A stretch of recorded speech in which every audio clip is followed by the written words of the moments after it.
आखिर कॉन्डोम बनाने में थाईलैंड सबसे आगे क्यों है? वहीं ईरान का अमेरिका और इजराइल के साथ चल रहे युद्ध के कारण कॉन्डोम को लेकर भी काफी चर्चे शुरू हो गए हैं। जी हाँ, अमेरिका और ईरान की जंग के बीच तेल गैस के साथ ही कॉन्डोम के भी काफी चर्चे हैं। खबरें ऐसी हैं कि अगर युद्ध के हालात ऐसे ही रहे तो कॉन्डोम का प्रोडक्शन गिर सकता है। वहीं इसकी कीमतों में भी 50% की बढ़ोतरी हो सकती है।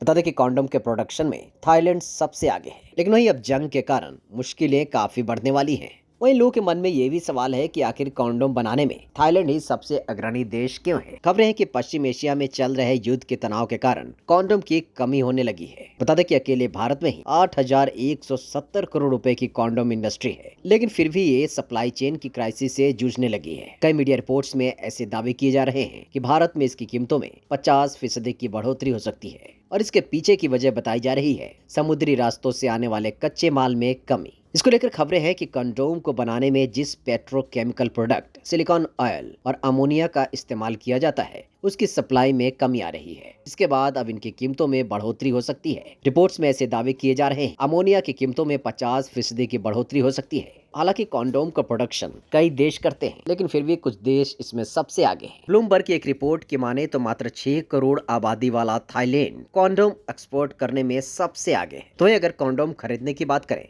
तो चीन और अमेरिका वो देश हैं जो सबसे अधिक कंडोम खरीदते हैं। वही आखिर सवाल है कि थाईलैंड ही क्यों कंडोम का सबसे बड़ा एक्सपोर्टर है। आखिर थाईलैंड में ऐसा क्या है कि यह कंडोम का सबसे बड़ा एक्सपोर्टर बन गया।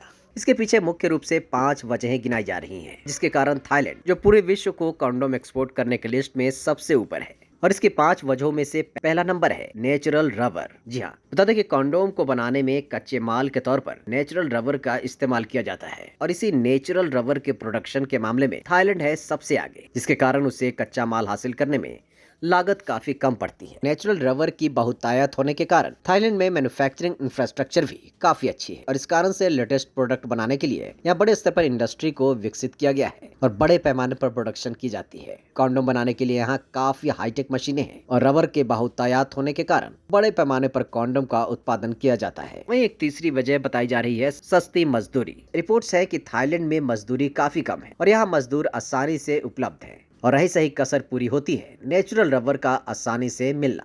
जी हाँ, नेचुरल रबर आसानी से मिलने के कारण प्रोडक्ट कम कीमत पर तैयार हो जाता है और इस कारण से थाईलैंड एक्सपोर्ट में सबसे आगे है।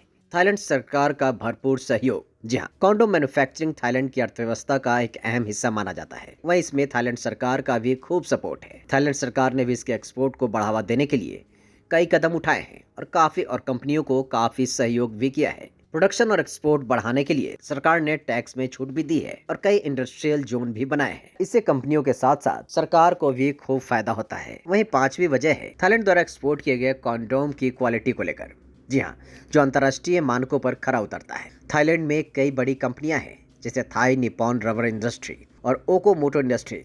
ये कंपनियां सभी अंतर्राष्ट्रीय क्वालिटी स्टैंडर्ड का पालन करती है और इस कारण से यहाँ के कंडोम दुनिया भर के देशों में सबसे अधिक भरोसेमंद है। वहीं अगर बात करें विश्व में कितने देश थाईलैंड से कंडोम खरीदते हैं तो इसको लेकर रिपोर्ट्स ये हैं। दुनिया के ग्लोबल मार्केट शेयर में थाईलैंड की 44 यानी 44% हिस्सेदारी है। वही रिपोर्ट के अनुसार साल 2025 के एक आंकड़े के अनुसार दुनिया के 176 देश थाईलैंड से कंडोम खरीदते हैं। खबरें हैं कि अमेरिका, चीन और वियतनाम सबसे बड़े आयातक देश हैं। लेकिन वहीं अब मिडिल ईस्ट में जारी युद्ध के कारण कच्चे माल का संकट पैदा हो गया है। वहीं कुछ मीडिया रिपोर्ट्स की माने तो कंडोम बनाने वाली कंपनियों का कहना है कि पीवीसी फाइल, एल्यूमिनियम फॉइल और पैकेजिंग जैसी कई सामग्रियों की आपूर्ति में कमी और कीमतों में उतार चढ़ाव से उत्पादन और ऑर्डर पर असर होता है। वहीं लॉजिस्टिक्स में आई समस्याओं के कारण मुश्किलें और भी बढ़ गई हैं।